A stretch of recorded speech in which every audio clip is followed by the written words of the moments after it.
Hello. One thing that is becoming more and more apparent is this ease of travel and communication right around the world. I was struck by something refers to Florida, the Conch Republic, and I thought, Conch, where have I seen this before?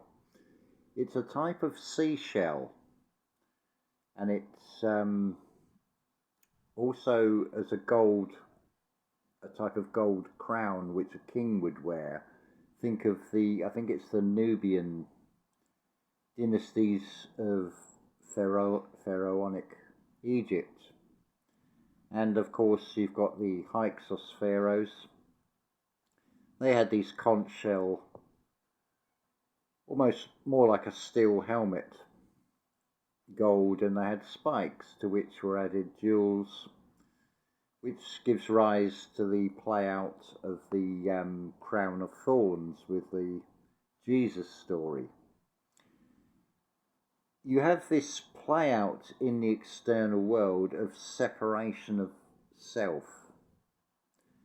As different civilizations, different cultures are separated and isolated. Hence this deliberate obfuscation of what is known as the New World or the Western world and the Old World, i.e. Europe and the Middle East. So that is played out, but it's all an inside job. In this reality, you have polarities, so you'll have love and its opposites. Would be thought of as hate, but its polarities are very positive and are very negative, but they're actually the same. The opposite of love is doubt. Likewise, the opposite of creation is boredom. Imagine that you could just have anything, you could just think anything in existence immediately in front of you, anything you wanted. That would actually become monotonous, so you'd want to make things a little bit more challenging. Another perfect example is in this material world, and very much a mindset of the only way to do better is to work harder, get a job. Well, job is Job. You're putting yourself through tests. It's spoke of as God and the right hand, but what about the left hand? What character is playing the left hand? If you can create everything and you know who you are, then wouldn't it be rather fun to sort of go into what you've created and forget who you are and play as many parts as you wish to, everything you've created. But you may also want an aspect of yourself to run an anti-nature program and test things to the limits, and all with illusion. On the one hand, you have what appears to be those that have the power, and there appears to be those that have no power at all. But those that would appear to have the power are just an illusion. This reality is one of reflection. So the key to it is to distinguish what those reflections are. Are those reflections purely reflecting how you're feeling? Because don't forget, you are in numerous infinite forms, so there'll be another form of you that you don't recognize as you because it has an avatar with a different appearance, who may be having a bad day, and of course we externalize, so don't take things personally. because what they're venting out is their own internal frustrations, but it's also something to reflect on. It's like when you can see it,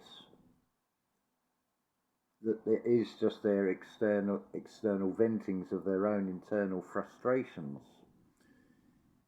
You can also consider in the micro and the macro concept of this, that the external world is just illusions and it's venting its own frustrations because it's failing.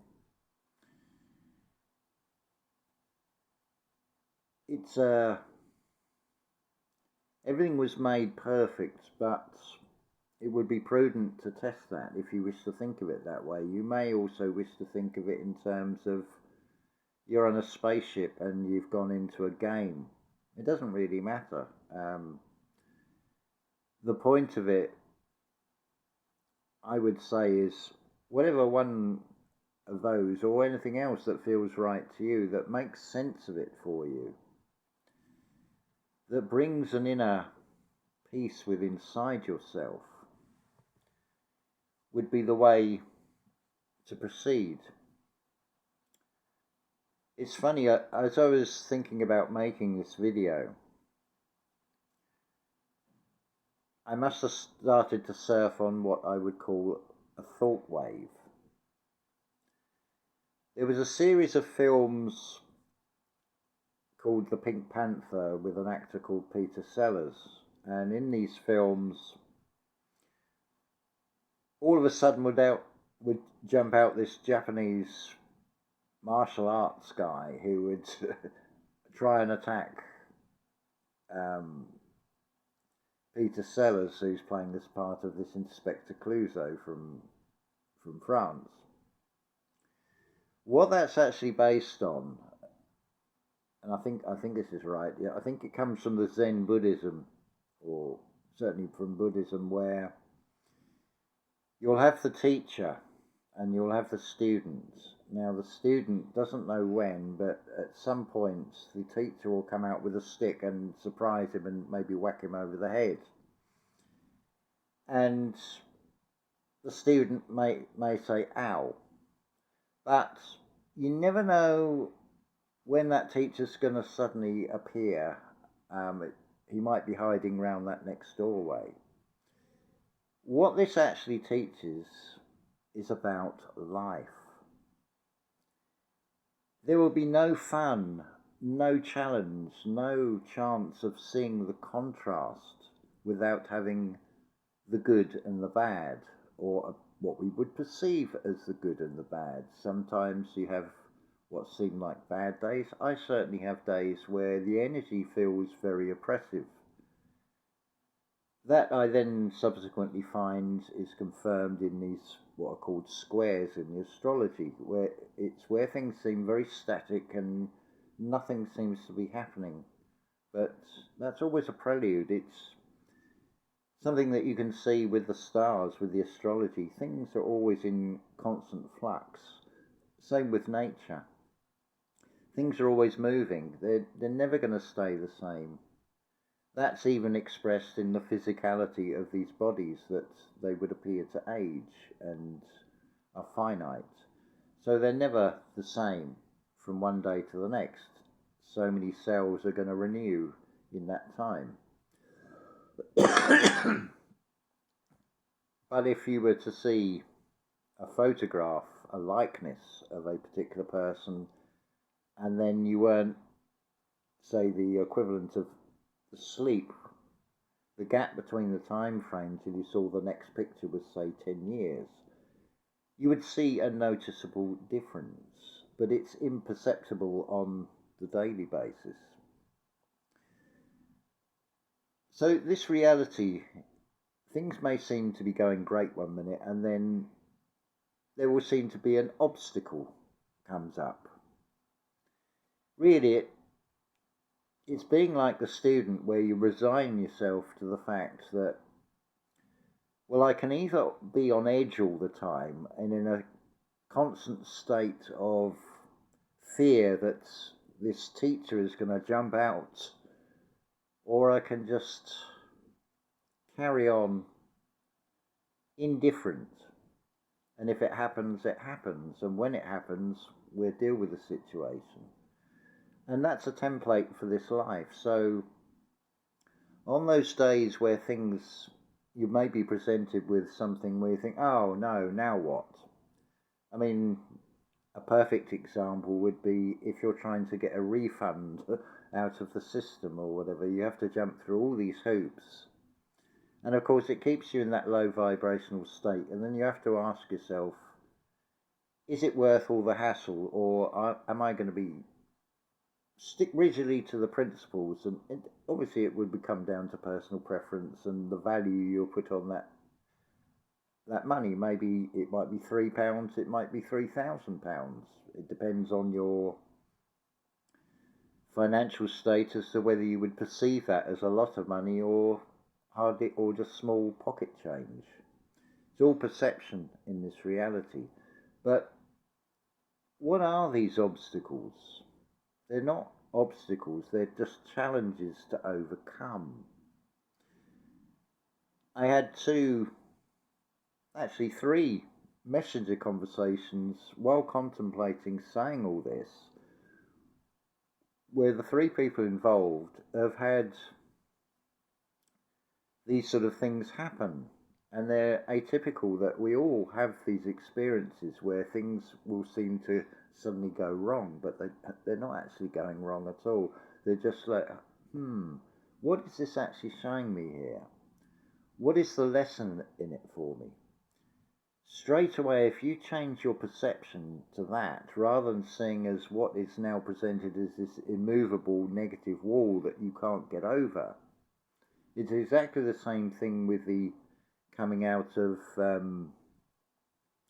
the anxiety of going outside and becoming a mental barrier that is hard to overcome. So for me, the anxiety was a perfect example and a perfect lesson in overcoming a doubt, a fear, a very irrational one.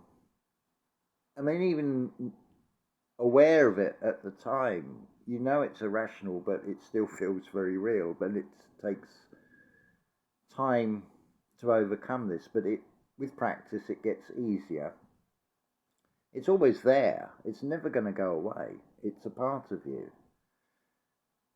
But if you have this sort of neutral path indifference, because you're feeling very different from the majority of people who are reacting and coming across what they presume to be negative barriers, not perceiving that, hold on a minute, there's a lesson here for me, or I've just got to be more inventive on how I find my way around this. I mean, it's expressed as Jesus says, be as wise as serpents. Well, how do serpents move? They sidewind. So they're following a narrow, straight path. So again, it's the paradox of this reality, and it is only just illustrative points. They're not actual things to be taken as figurative. They're just descriptors to show the duality. I mean, how could you distinguish the stars without the spaces between? How could you distinguish, or how could you even learn what good and bad is without all these contrasts? So the point of this is really to say that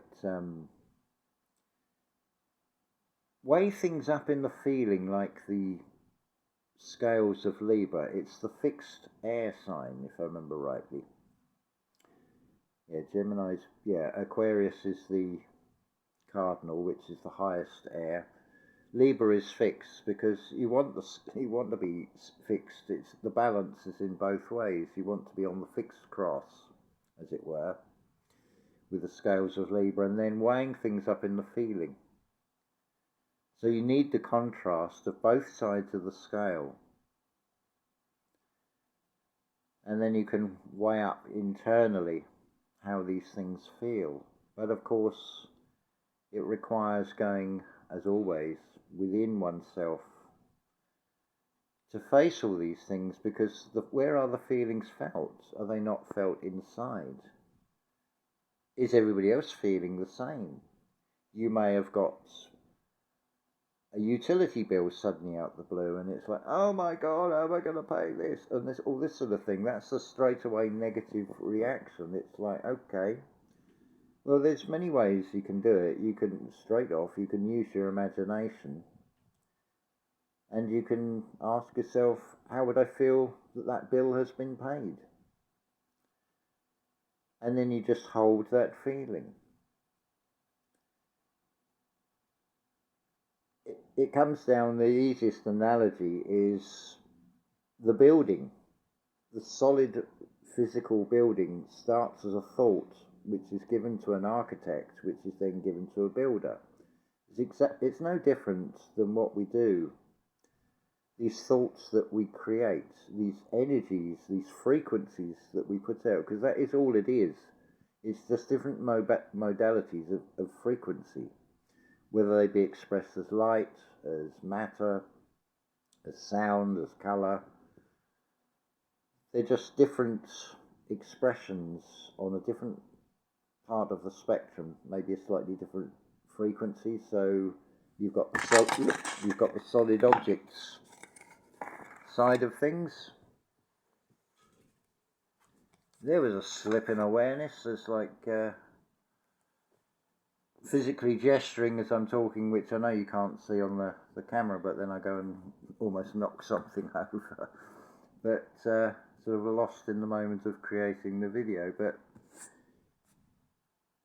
it's come back to two worlds. That sort of brought me back into this world, because I must admit, when I see the thumbnails and I think, oh, you look grumpy, I'm not actually grumpy at all. It's more lost in the thought wave of what I want to say on video, and hopefully give a good, clear message. Just giving a personal, personified perspective on this reality, and from my own experiences of how to navigate through it, and making it as pleasant and as easy an experience. And it comes down to how we feel and our perceptions on things. And this material reality has very blinkered perceptions.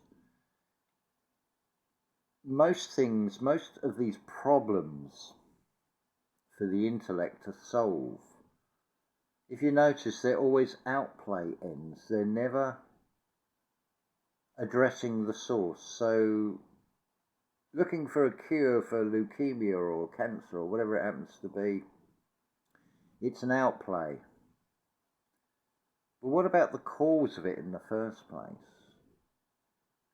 Again, it's the macro and the micro exactly the same. That there's no separation between the physical and the metaphysical.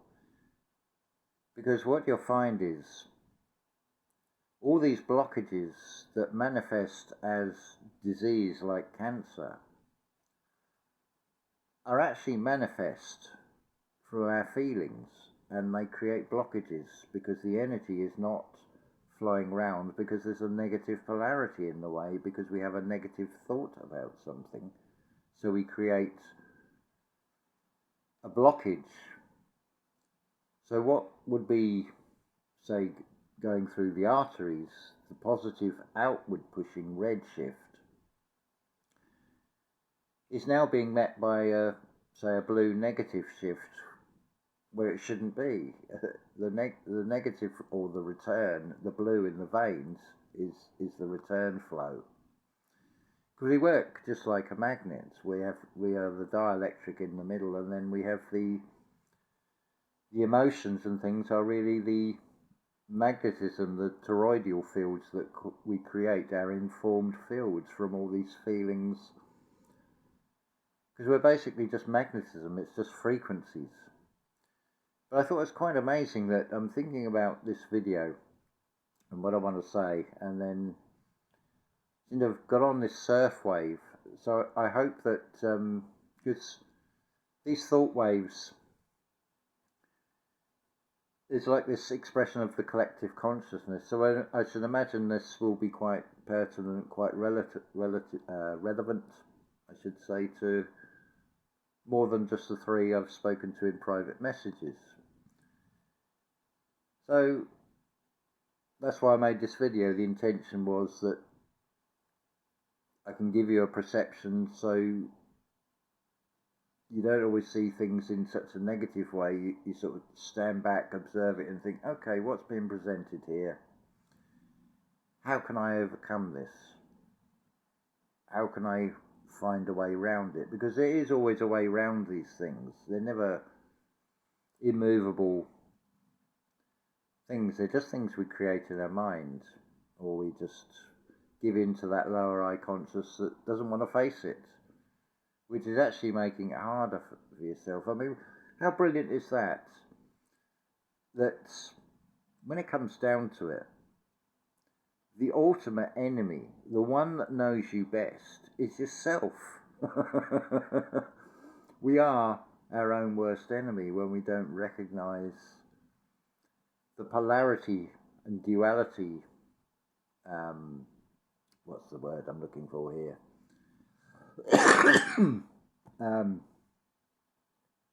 This sort of contrast we have, this paradox we have with this reality, but bringing yourself back into center, into balance. It's getting that alchemical marriage between the two hemispheres. Get the dialogue going. The dialogue, the dialectric, that will drive the magnetism and put out a completely different frequency. So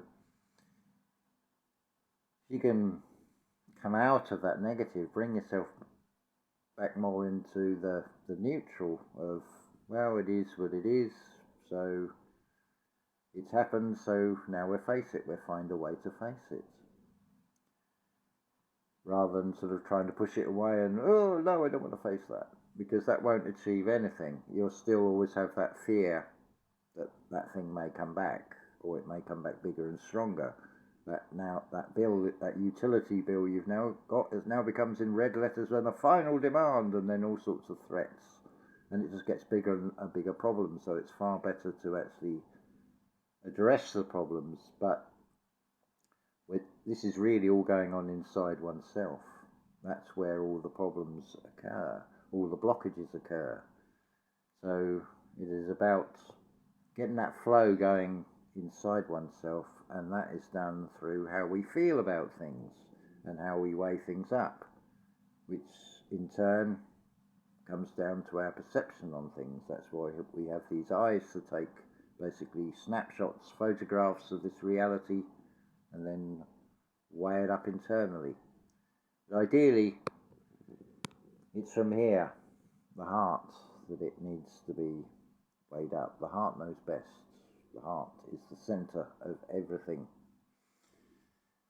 That's where you come from, that's where you return to, and that's where creation starts. It all comes from the heart. Love to you all.